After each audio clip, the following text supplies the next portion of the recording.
Ready to go live? Click the button. Yes. Click the button. Yes.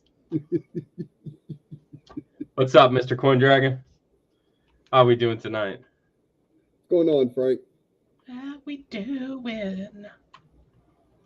Oh my goodness.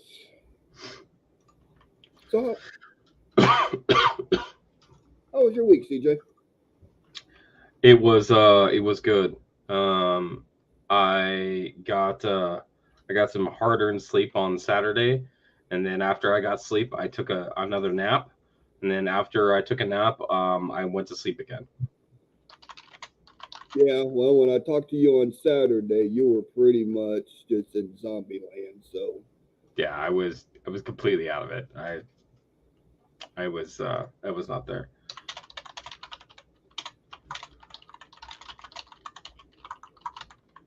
tickety tack tack tack tack. Yep. Sorry.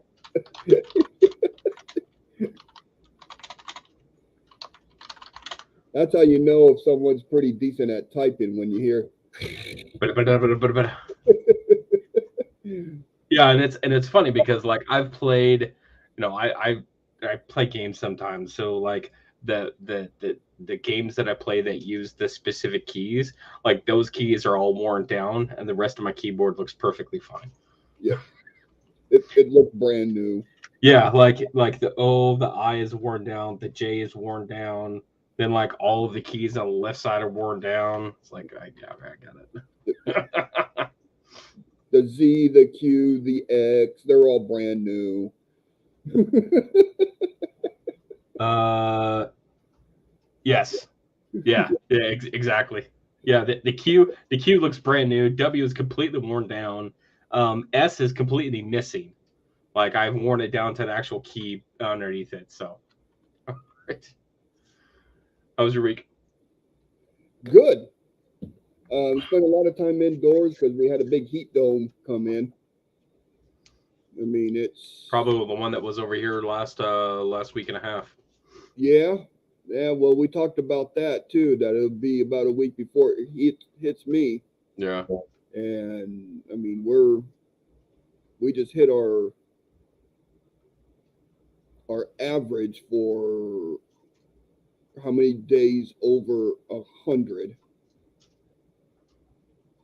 for the year, which was 11, and then we still got the rest of the week that they're predicting over 100 on. that's gross. And last year was record setting. We had 24 days out of the year that was over 100. That's too much, man. So That's way too much. Friday, we're thinking probably Friday we're going to get back into the low 90s again, back to normal temps. But I'm ready for summer to be over. I want fall to come. I will have to agree. I am ready for a little bit cooler weather. Like the other day when it was what was it? It was 68 degrees on the way to work was like it was heaven. Like Yeah. I that was so beautiful. But then it all went away. So I was like, well, that's unfortunate. Yeah. You got some people complaining. It's like, oh, my AC's running 7.5 hours a day, Right. and I'm keeping track on how often my AC is not running Right. because it's just been nonstop all day. I know the electric company's going.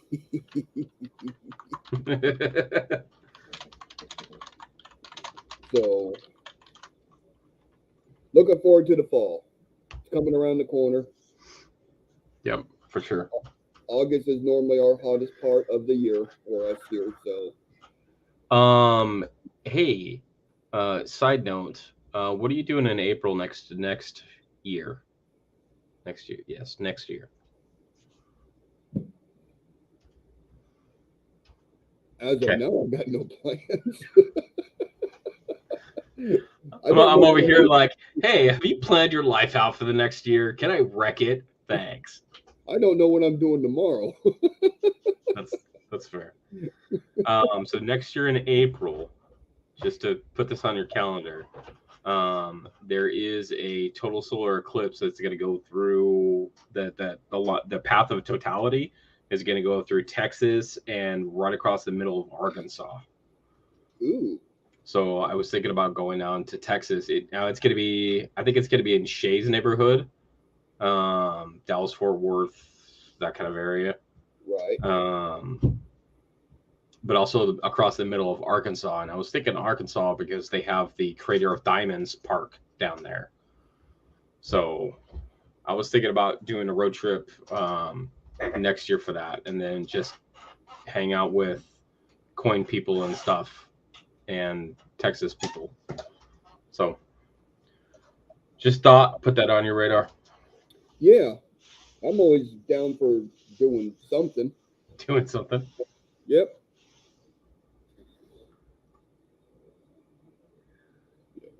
What are you doing in April of 2028? Going to Canada. Come on, isn't everybody going to Canada in 2028?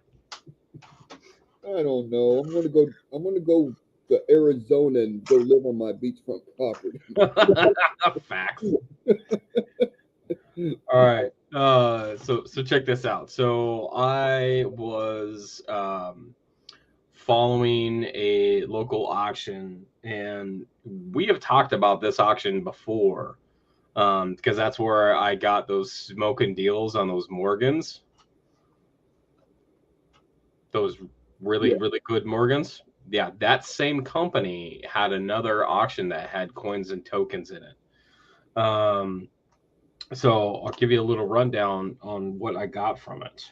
Before you start that, What's up? It's a local auction with local pickup.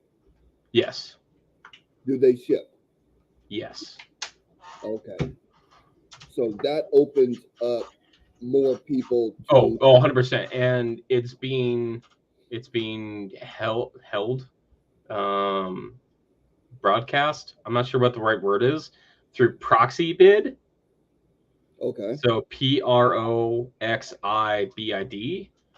So if you go on there, and you can go in, like once you have your account and everything set up, you can actually go in and bid on live auctions or timed auctions across the whole country. So I was looking around at all kinds of stuff, it's like eBay but worse. So I'm in trouble. Yeah. I'm in trouble. See, that works out pretty good for me because I'll just send you my auction number of the stuff that I won. And then let them know that you're picking it up for me.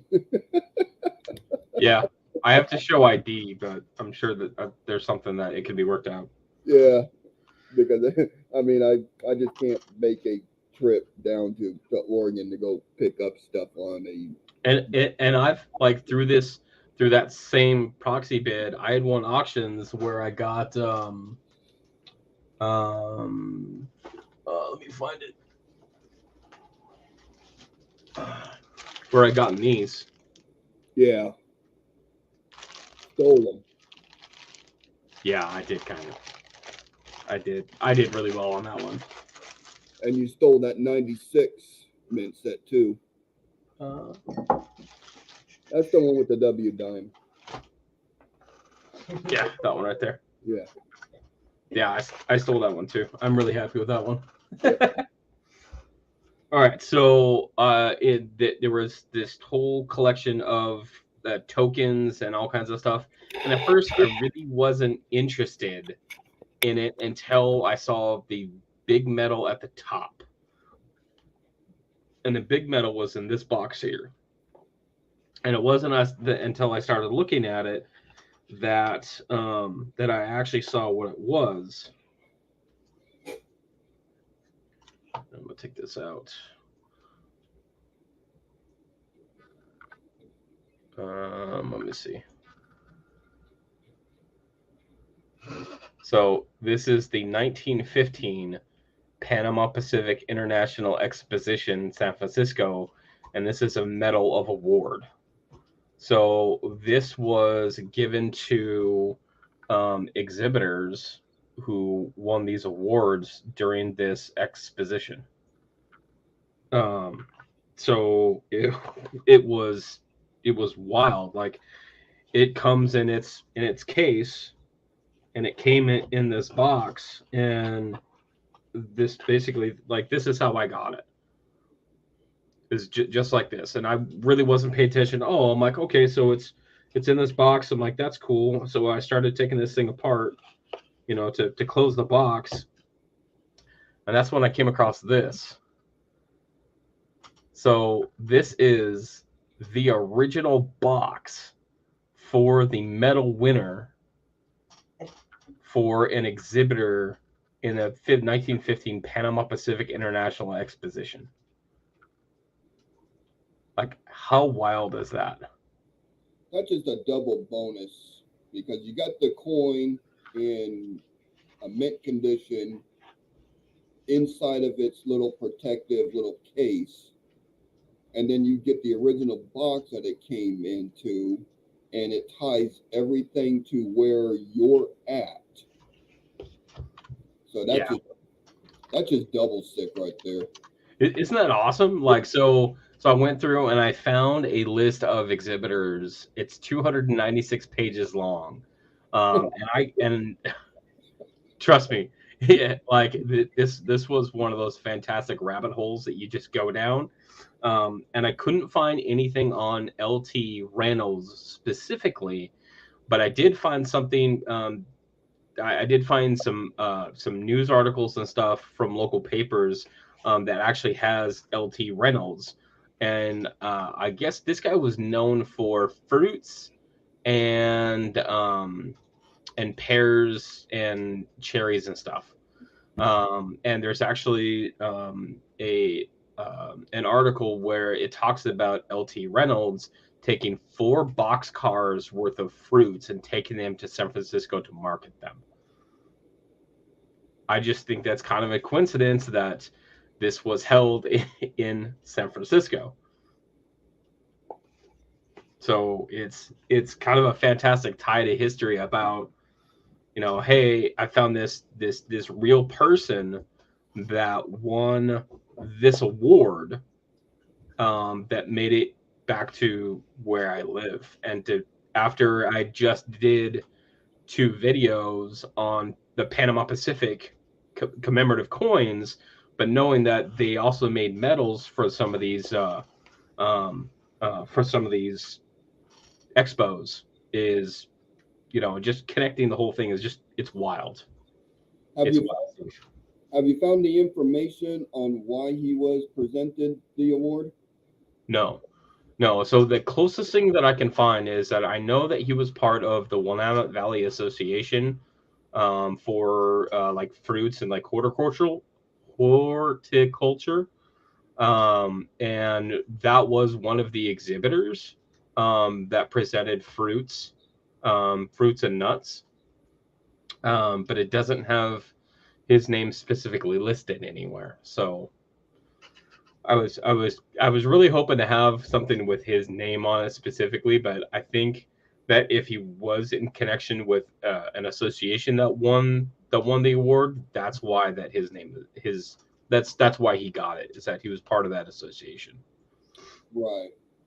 And then, well, I know you too well. I know you're going to be doing research on this until you find it. Oh, 100%. Like, and the other thing is that, like, the woodside orchards don't exist currently. So, like, I have a general area on like kind of where it is, but there's not enough landmarks to say like where it's at current state, like where that property would be located currently, They probably built a mall on top of it. or an airport or a train station, or I mean there's a number of different things that is that but no, absolutely. So there will be an update when I find the information, just to kind of document the history of it, because that's too cool not to figure out. Yeah. It'd be I'm kind of thinking on the sidelines that he might have been close to like the railroad depot. Because if he sent 4 boxcars down to San Francisco with his product, that's a lot of time and expense hauling all of that from one location to another. Yeah. But if it's by truck, like the train runs basically right through Salem. Like not quite in the middle of it, but pretty close. So I'm just kind of wondering just where it's at. Yeah, it wouldn't surprise me back in the day if people had large loads that they basically stopped at your property line. Oh yeah. For a designated time for you to load, and then they just kept on trucking or railroading. What's the appropriate word here? Rolling? I don't know. So that was one of the tokens. Another token was this one. I guess this is actually in metal. So this is Alaska. It's a state like commemorative medal about Alaska's statehood, being the 49th state. So it's got front and back. It's got the seal for Alaska on the back. So I have that. I had one that was the 300th anniversary of New York, and actually posted that one on eBay, and I sold it in the same day. Like within a few hours of having that posted, I got an offer on it, and I'm like, sure, I'll take it. So that was cool. I got 3 of these, which is a Walt Disney World. It's America on Parade, and I've got 3 of them, and 2 of them are in cases, and the other one doesn't have a case. But check. Parade. That was late 70s. That was 76. Yes. You want to take a guess on how much these cost in 1976? Well, if it came from Walt Disney, they probably got $28 for them. Is that $1.75? $1.75 plus tax. So having that original price tag on it is kind of a bonus if you're going to do a resale on them. Yeah. Because some collectors, they kind of like that. I think it's still cool just because, like, here's the history of it. Like, here's what it looked like back in the day. So I got 3 of those. I got this token, which is the U.S. Bank, that actually is pretty close to a proof, as you can tell. And the back of it is a picture or a design for the main branch for U.S. Bank that is in downtown Salem, Oregon. Okay. So, which is still there. So this is 1869 to 1969. So I'm guessing this is maybe late 69, early 70s. I would say so. And it's got a little bit of weight to it, so I thought that was a cool one to find. I've got these 2. They're exactly the same. They're 100-year anniversary from Nevada. But the other thing is that like I can't find really anything on these things. Like I know they're commemoratives, but there's like a brass colored one, and then maybe like silver colored or pewter looking one. I've got that U.S. Bank. You said it had some weight to it and it has a proof-like finish. Yeah. Are those silver? Or they got a silver composition on them? There's no information on them. I want to say they're probably copper nickel. They ring like they're copper nickel, but I don't think it's heavy enough to be silver. Okay. If it came out like 69, 70 time frame, I mean, silver was really cheap back in that day. Well, but it wasn't though, because remember when the half dollars through 69 through 70 was they reduced the content to 40% because the price of silver was going up. Yeah, that's So true. I'm wondering if this is copper nickel. You're probably right on that. These things, so these are Kawaii. I completely butchered that. I'm sorry. That was terrible. Sorry, I'm like, what?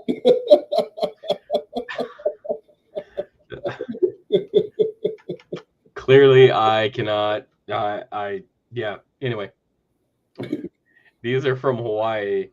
So they've actually got a serial number 183 on this, and it's a set. And basically, they're tourist like dollars from Hawaii, and so there's a bunch of different ones, and I've got a bunch of these too. Kona dollars, the same thing from Hawaii, 1973, 1976. I got a bunch of these. They're all bronze.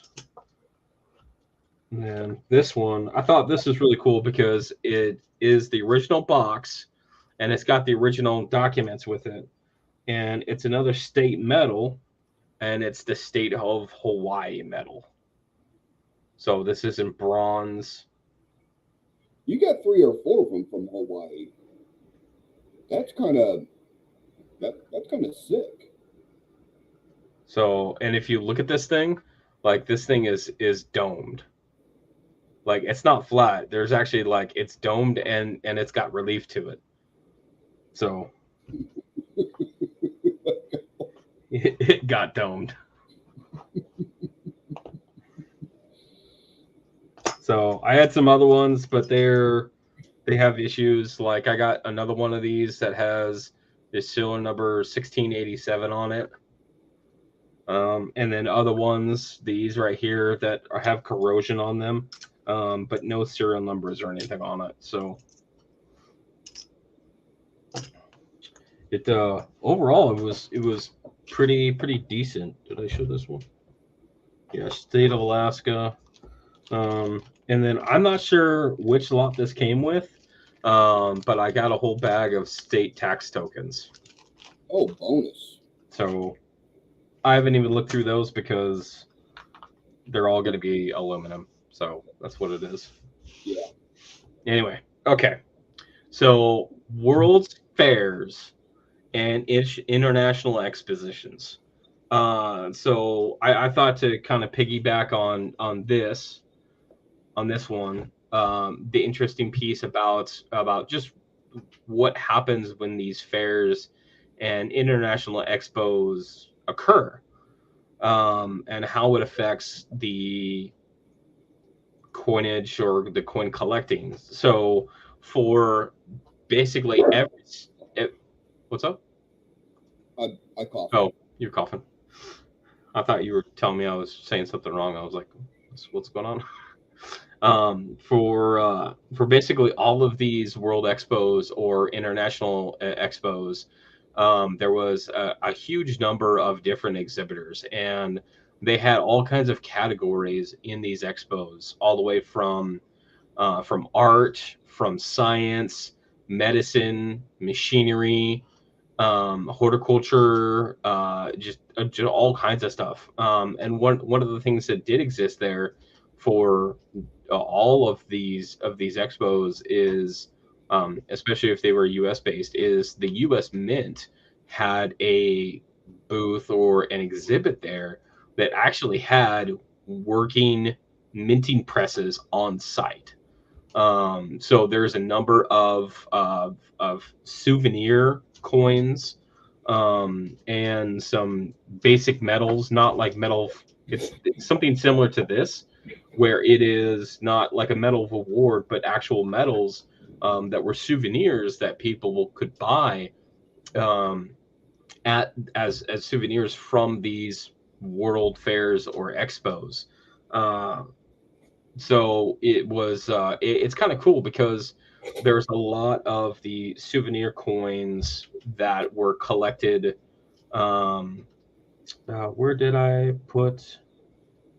Hold on. I just remembered where the other ones were. I actually got more to kind of show the difference of what I was talking about. Okay, so I want that one. And I want this one. Sorry. Okay. So this is a $1 coin from the Century 21 exposition that occurred in Seattle, Washington in 1962. So, and that's the front of it. Whoa, hey.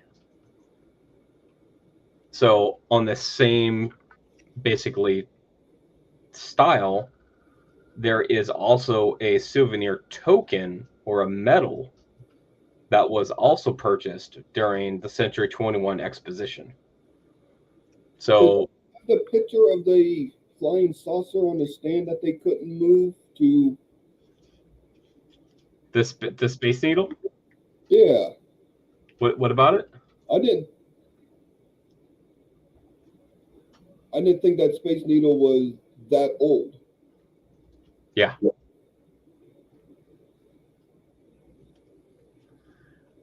So this is the other side. But basically, like this is a medal. So it is like 3 to 4 millimeters thick versus the coin, which is only a couple millimeters thick. I called it a flying saucer on a stick. It will forever be known as the flying saucer on a stick. Thanks, boys. I appreciate it.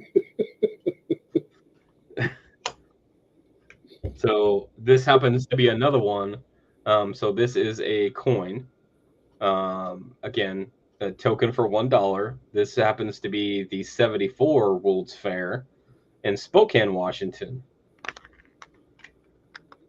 Okay. I spent some time up in Spokane.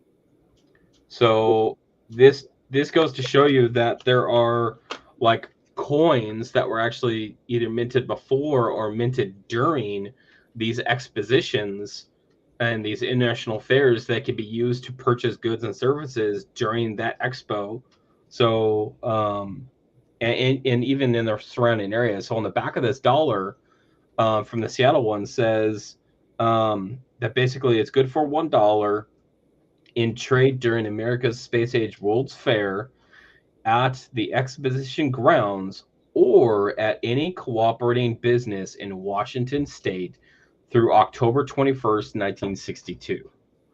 So effectively, like these things, some of them are actually called so-called dollars, because not only did they become currency, usable currency during these expositions, that if there are businesses outside of the expo itself that took these, it became circulating currency. Right. Fun fact. Fun facts with blues. Fun facts with blues. Does anybody know when the starting of the expedition and World Fair expos? I don't know, but I can guess. What would you think? I'm gonna say either 1899 or 1900. Okay, you're close. It all started in New York City at the Crystal Palace expedition in 1853. Oh, I was way off, bro. And then the first big expedition was the Centennial in 1876 that was held in Philadelphia on the 100th anniversary of American independence. Oh, wow. Okay, I didn't know that one either. I didn't know that we had expos earlier than the big ones. Like when I'm saying 1900, that's what I'm thinking. I'm thinking of the 1900 World's Fair, and then 1904 the International Exposition. That's what I was thinking of. Right. A lot of the like the expo coins and commemoratives actually really didn't start until like 1884, 1885 time frame. But there is reports that they go back all the way to 1853, that they were made with various metals and issued at these events. That's wild. So I looked at the specs on one of the presses that they had at one of these expos, and I'm guessing it was one of the early ones. But again, so they had working presses at the mint exhibits, and they could do 80 coins per minute, which does not seem like that it's very fast based off of our current modern machinery. But 80 coins a minute, that was cranking them out back in the day. Like that thing was running hot. Yeah, the U.S. Mint did manufacture the souvenir medals for the nation's early expeditions, starting back in about 1893 with the Columbian.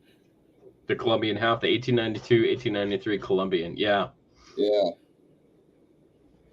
So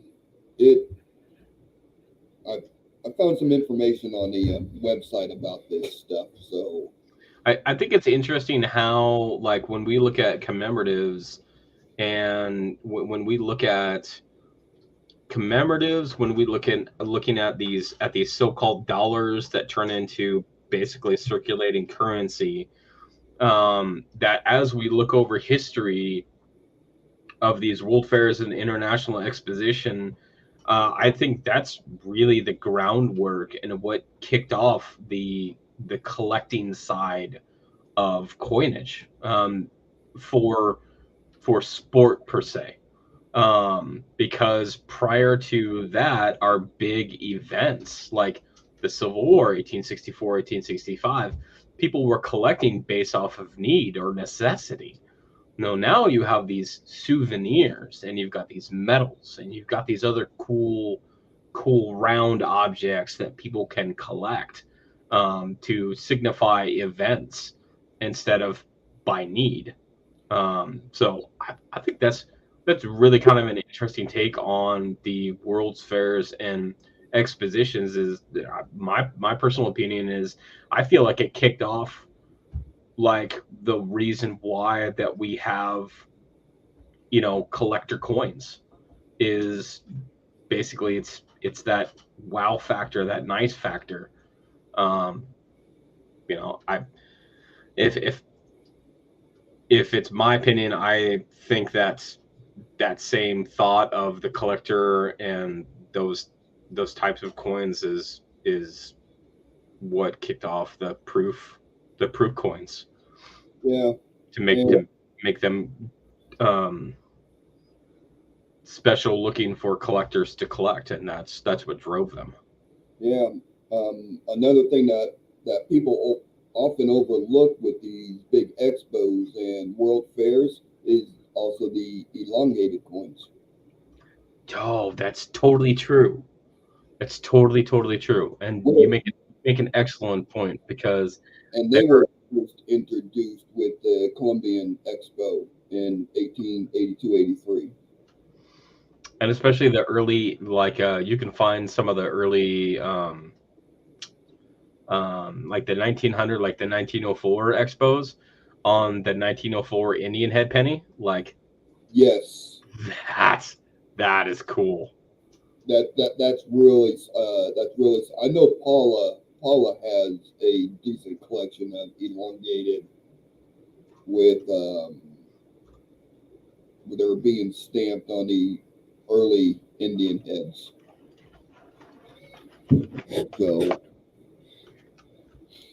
Yeah, you go back and there is so much research and so much reading on these world fairs and these big expos that they had.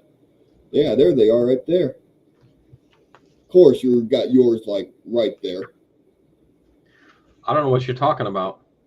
Oh, look, you got them in a little passport travel outfit.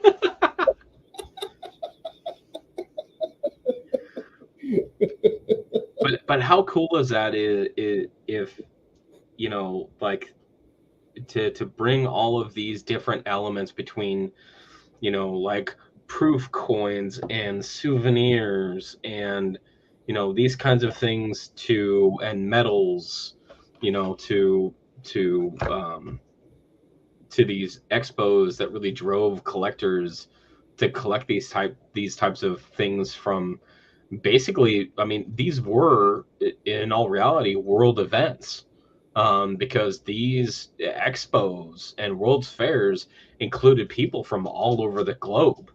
Like just looking through the 1915, like there are several countries here, including Japan, including Sweden and Norway and Germany and Holland and Netherlands are there. South America is in there. Like there's all of these different countries that participated in these events, and to think about how much commerce that brings to both the U.S. and and that fair specifically, like that's really neat. Yeah. 1901, the Pan America expedition, the World Fair up in Buffalo, New York. I think it was 1901. Um, what is significant about that date? So, Um, let, being, let, me, let me being check. you're not going to find it in that book. Dang it. 1900. You're not going to find it in that book either. How do you know what book I'm even looking at? You But don't know. I don't think the answer could be found in the book. It could be found on the internet. And I found it. The internet told me. Yeah, it's on the internet, so it must be true. 1900 to 1901. See, yeah, the 1901 Pan American Exposition, held in Buffalo, New York, was also the debut of the encased Lucky Penny. Oh, the debut. It was so that's when the horseshoe lucky penny was debuted. Was 1900. 1901 at the New York Pan American Expo. I did not know that, sir. I did not know that either. I I'm found it on gonna the have to. internet. I'm gonna have to start calling you teacher. And it's on Teacher of the internet, teacher of so it's got to be true. facts. Well, that's really interesting. Yeah, I found some fun facts. Is that uh the next short is fun facts with blues? Oh goodness. Don't let that get out. There might be someone listening or gonna hear this and are like, well, I'm stealing that. Yeah, I remember those lucky pennies. I mean, you see them from The 70s is where I've seen the most of them from. the late 60s or into the 70s. I did not think they went back all the way to 1901 when they were first introduced. Oh, that's interesting. That's when a lot of that, within that 5 year period, is when a lot of those like souvenirs came to light on these World Fair expos and these big get-togethers. So it's really amazing. I I'm lost for words. I'm just so astonished that it actually goes back to the early 1900s. Well, that and like these things were huge. Like some of these expos like took literal blocks from a city, and you had to go by basically what building that category was in. Like, and it was like an entire block building that had like state no not state street numbers and street names to go find this category. Like they were massive. Yeah, I remember I came across something where one of the early expos, I'm trying to see if I can find it, but it took up 1,600 acres of land. That's huge. That's like a literal small city worth of Yeah, space. yeah, yeah. To get all the dealers and everybody in there, it was like 1,600 acres of land that it went across. So 1,600 acres is 2.5 square miles. Oh, that's a lot of walking. That is a lot of walking.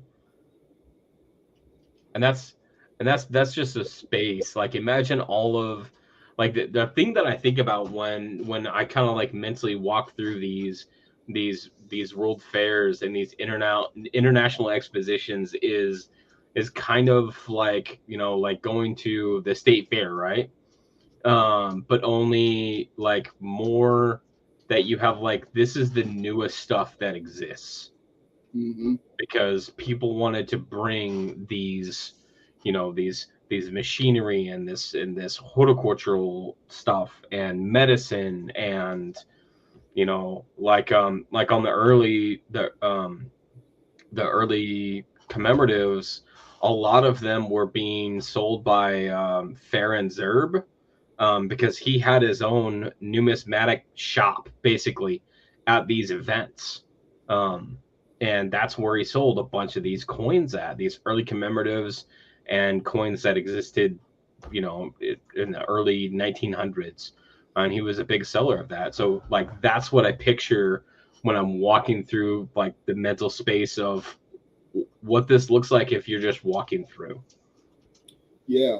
I know some of the bigger dealers, they were buying basically the large hordes of these things, and they just stockpiling them because whatever wasn't sold, it basically went back for melting to make other coins. Yep. Yep. And that happened so often. And there was even some in the later teens, 19, like 1910, 1915, where there was actually a Texas dealer. I can't remember his name off the top of my head. Um, but he bought like 30,000 of these coins that were basically going to be sent back and remelted. And he sat on them and sold them for years afterwards because he got such a good deal on them. Yeah, it's.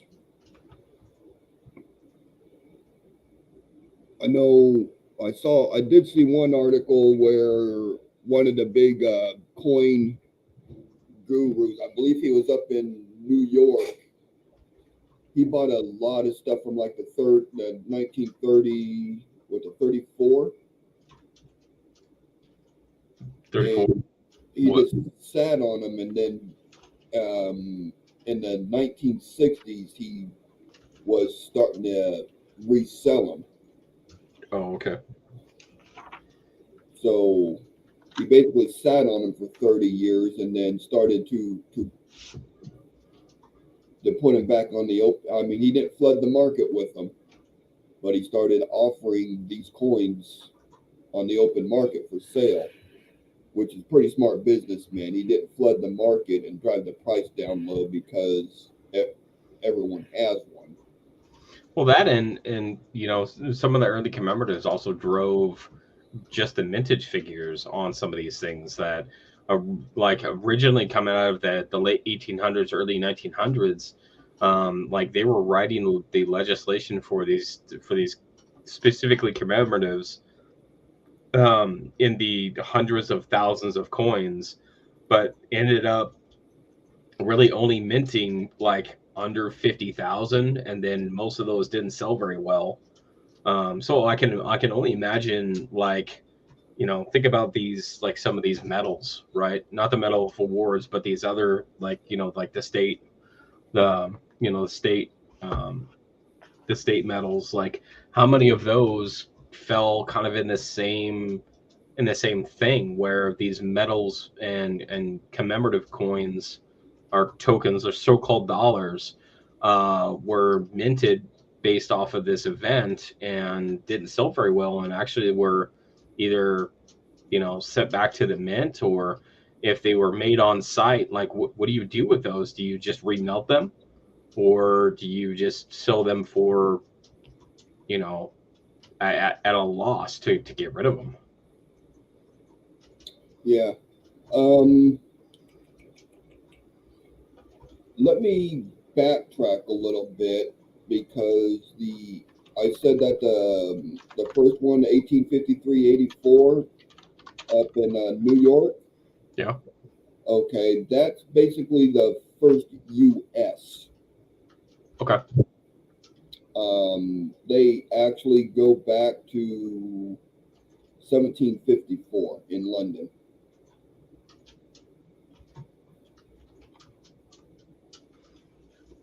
What Yeah. what year? 18 what? No, hold on a minute. I'm scrolling. Did, did you say 1854? 1854 for the U.S. Okay. Um, the Great Expeditions and its legacy for the Golden Age goes back to 1750 something. Wow. Okay.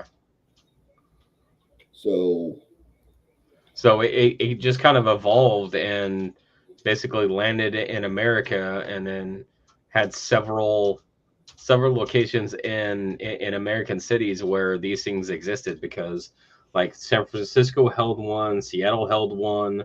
I know there was one in New York.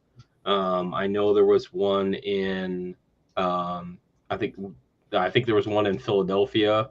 Like these are major cities that are hosting these world fairs. Spokane was one that was in '74.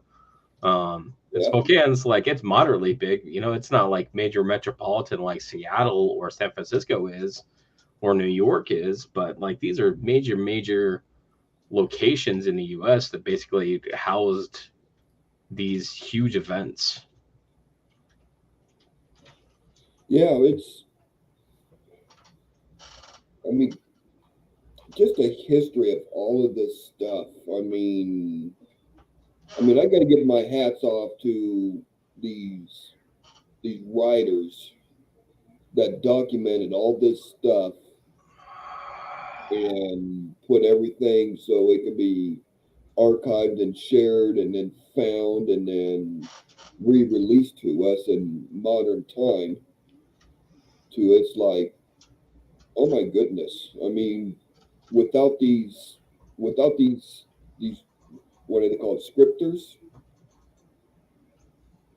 I think they called them in the olden days. They they basically logged the journey of everything.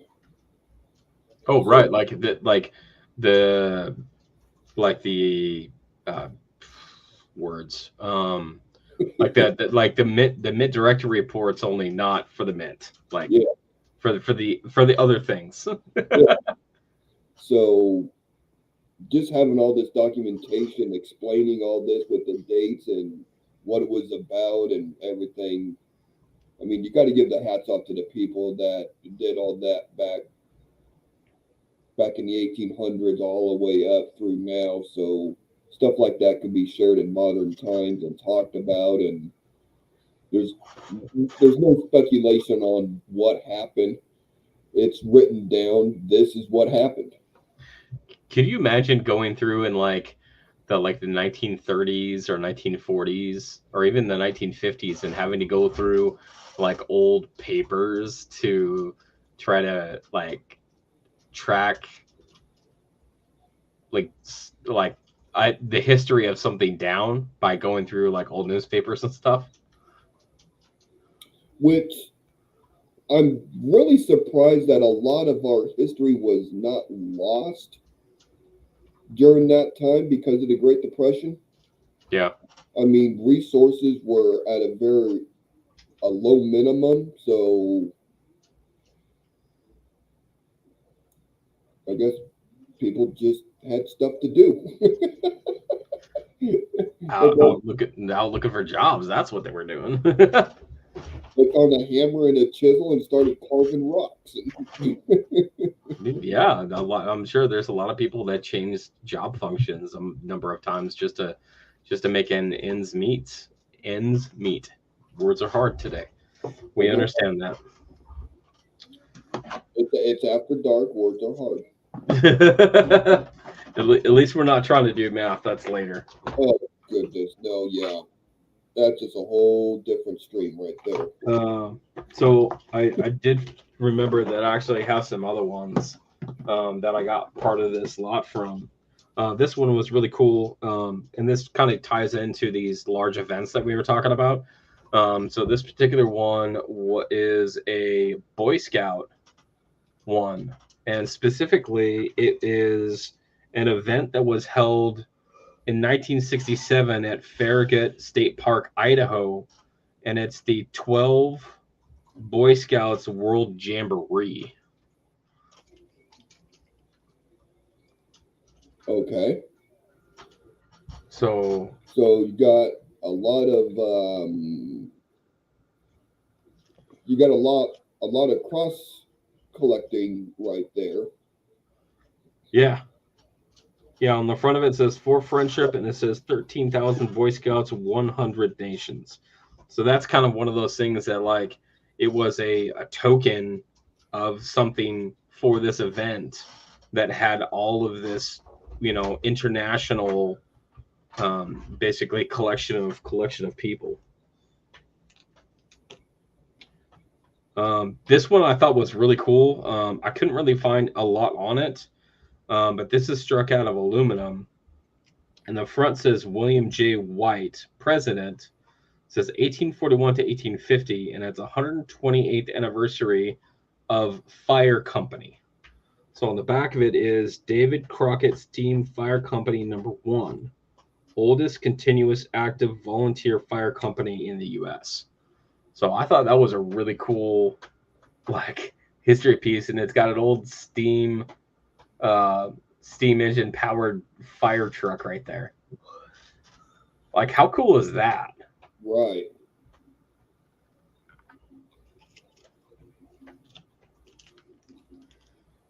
Another cool one that's in here is a Nebraska Centennial, so 1967. I was able to find a few examples on this one, and again, this is like 4 or 5 millimeters thick, but basically it's just got to honor to our heritage, dedication to our future.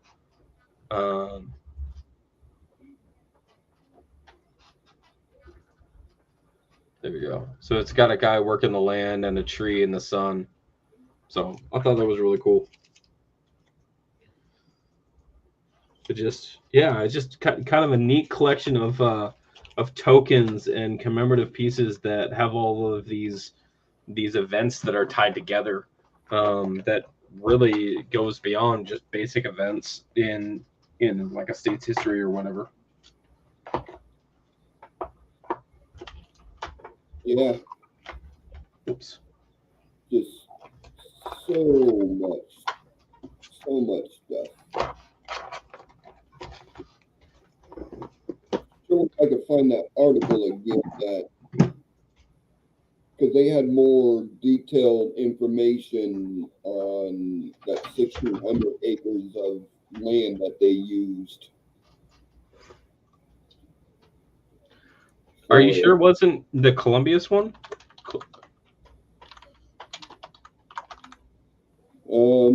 Columbus was 1900. Oh, the Columbian Exposition was 690 acres. So you said it was New York, right? Yeah. Okay. The one in Charleston, 1901, was 185 acres,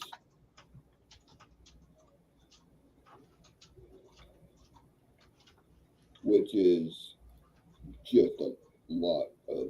So Pan America was 350 acres, had 8 million visitors. Holy cow.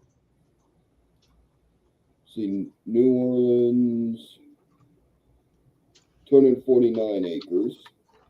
Largest. Cincinnati, that was a small one.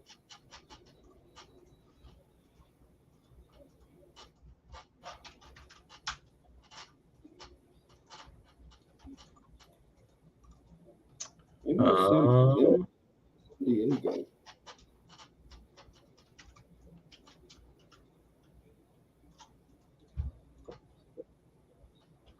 1904 had 1,272 acres.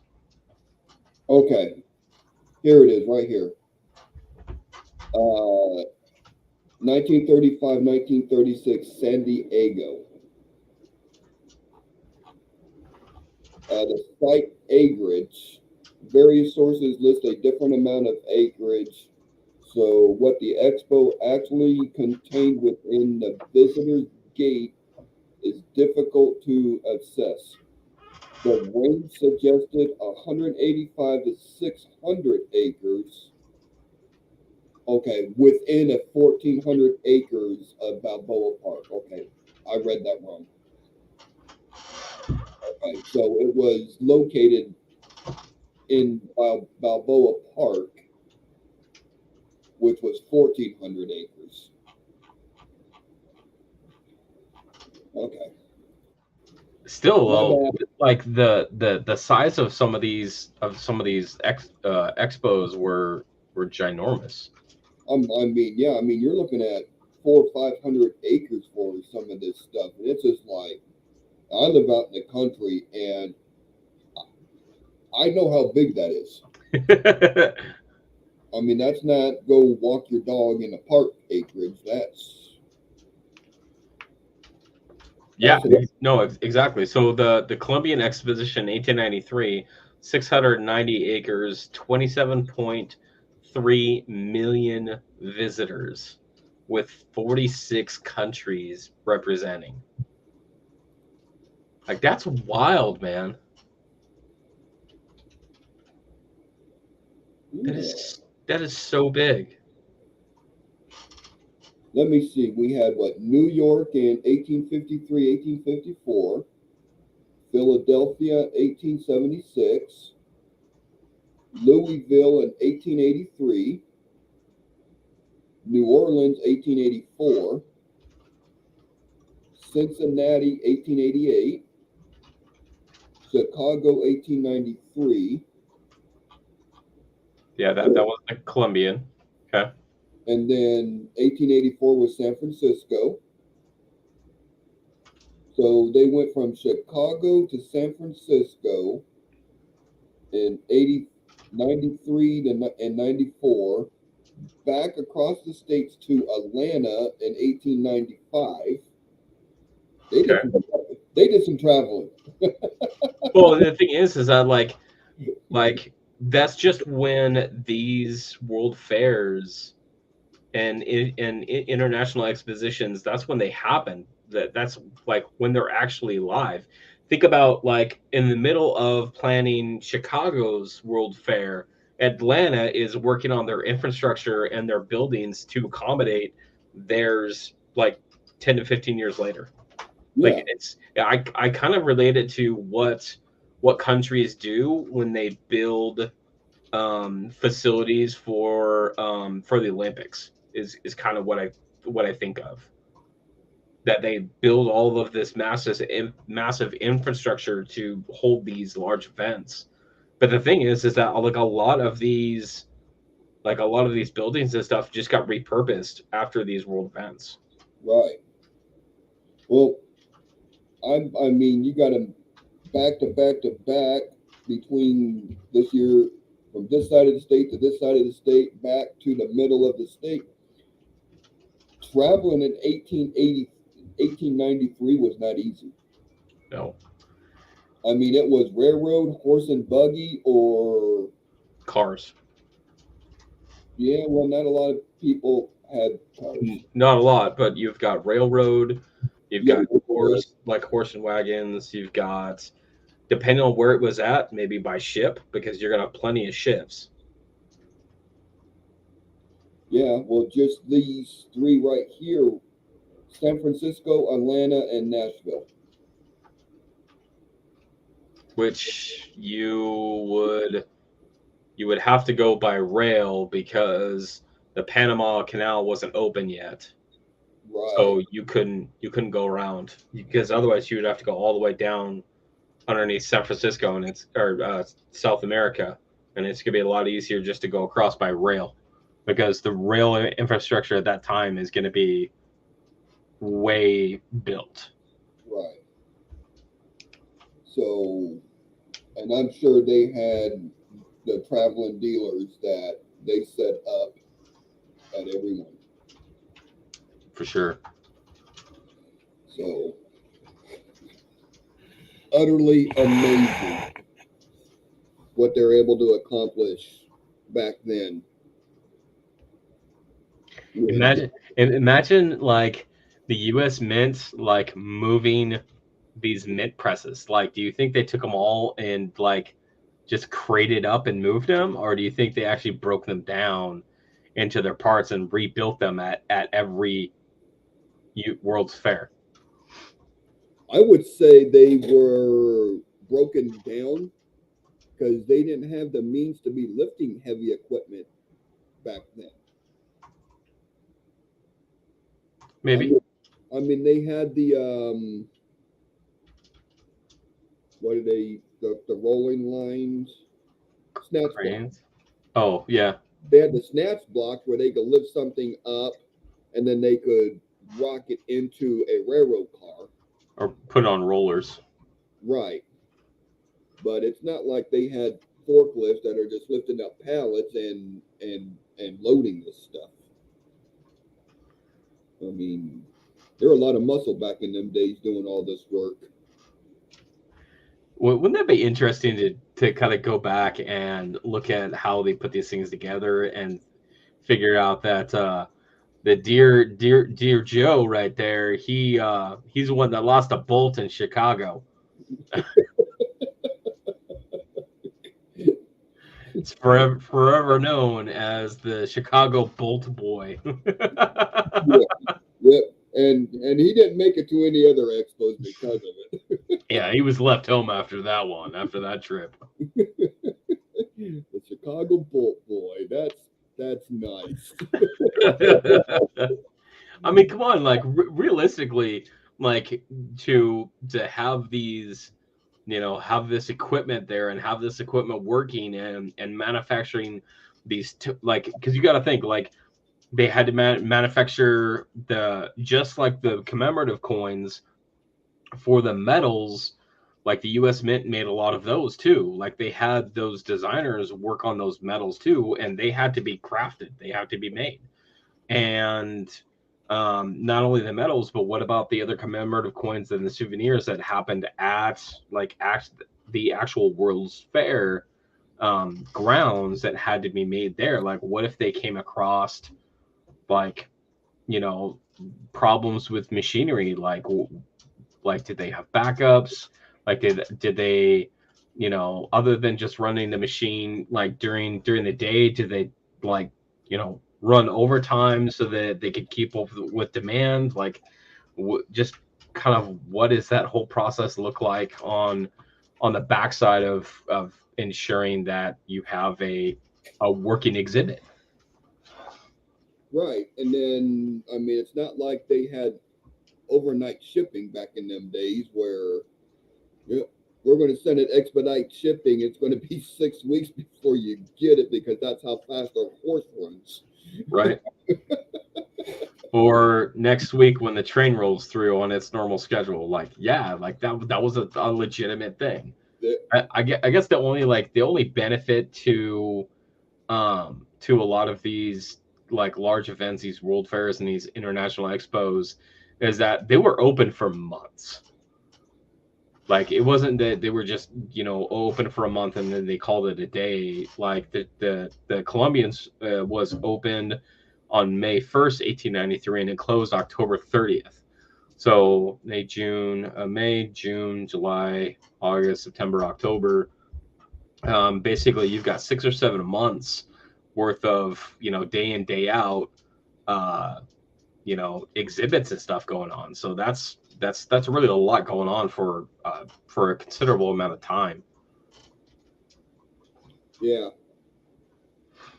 So just the logistics part of operating these things. I mean, you had to have money.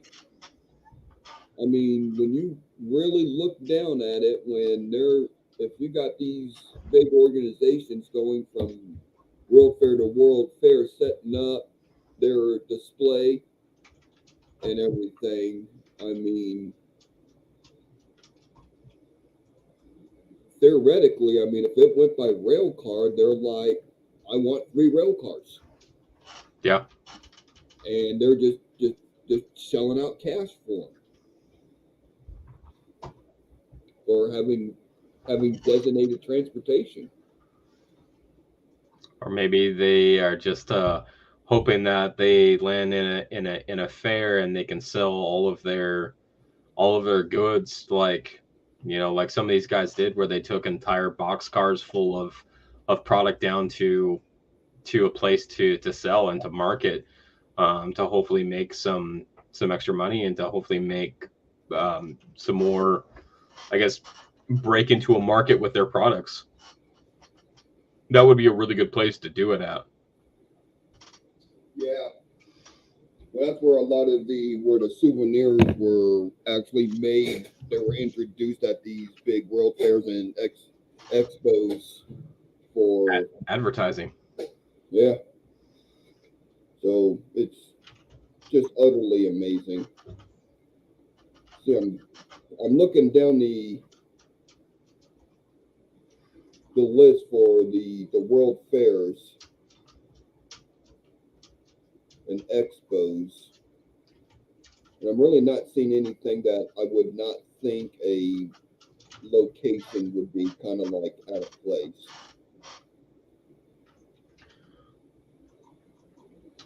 Like, and think about like how much like new technology was actually like brought out to the world during these expos. Like, generators were powered at the World's Fairs by Niagara Falls, or like the telephone, or these other things that were like basically presented this brand new technology basically to the world. Mm-hmm. Wild times.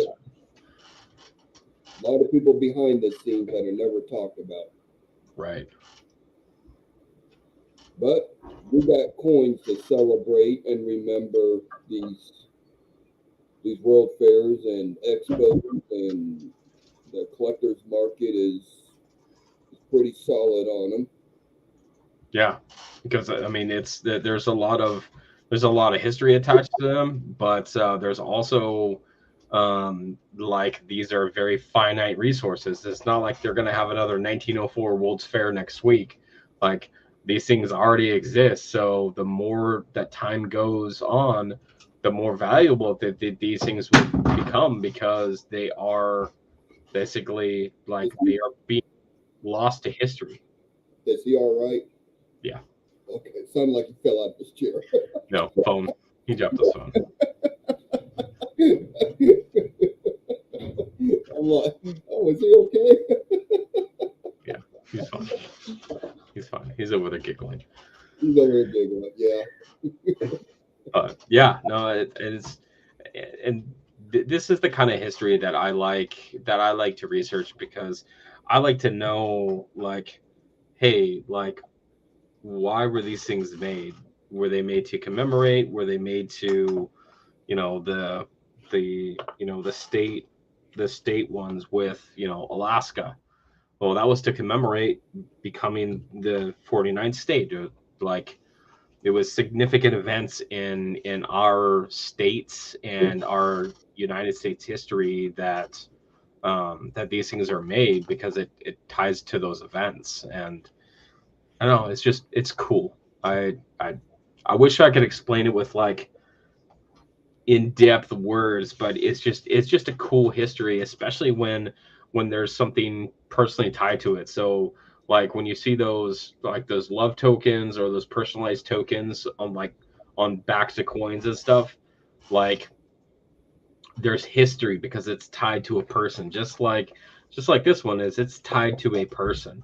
So it ties kind of the history that I already know to a person, to a place that I'm at, and just makes a full circle, full circle for me.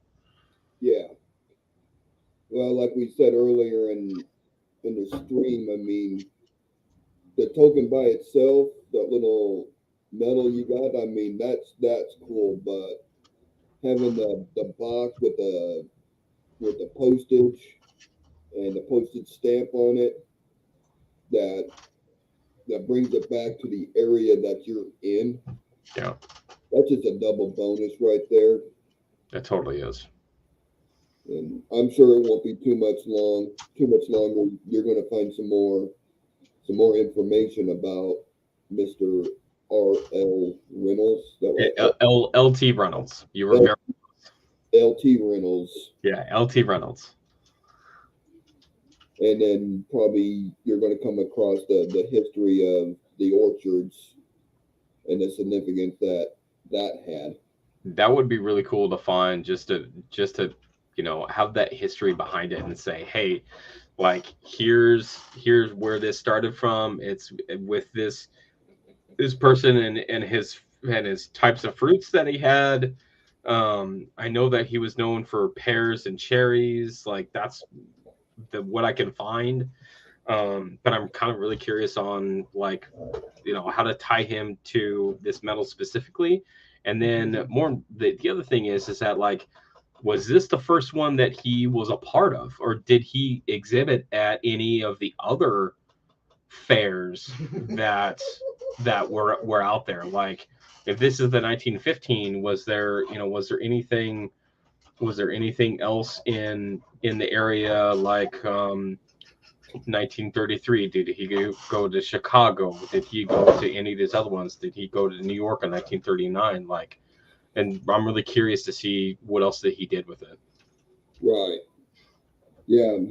Was he just a young man back in them days and did something significant and got that award, or was he an older gentleman in his 60s and 70s and worked his entire life for something like that?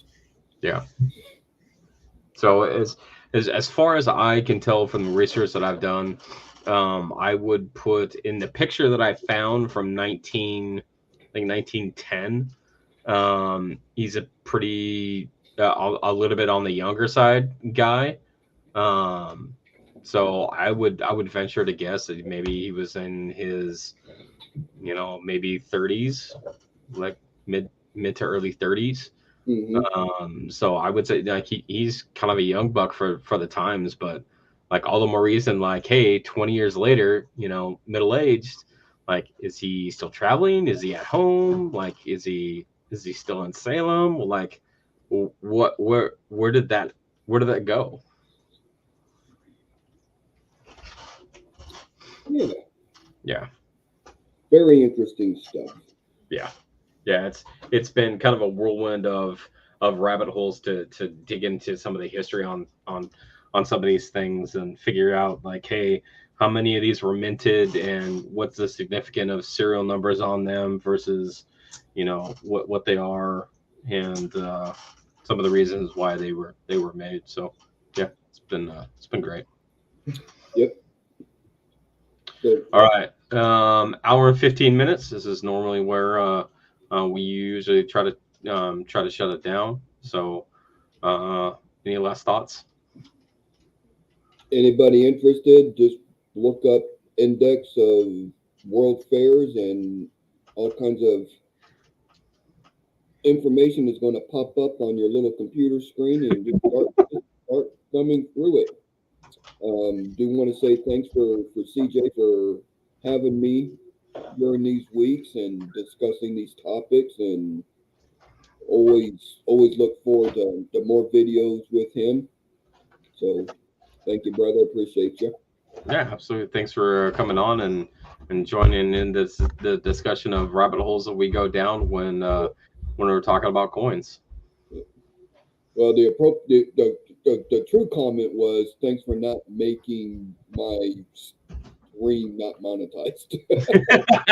Yeah, that's pretty much. All right.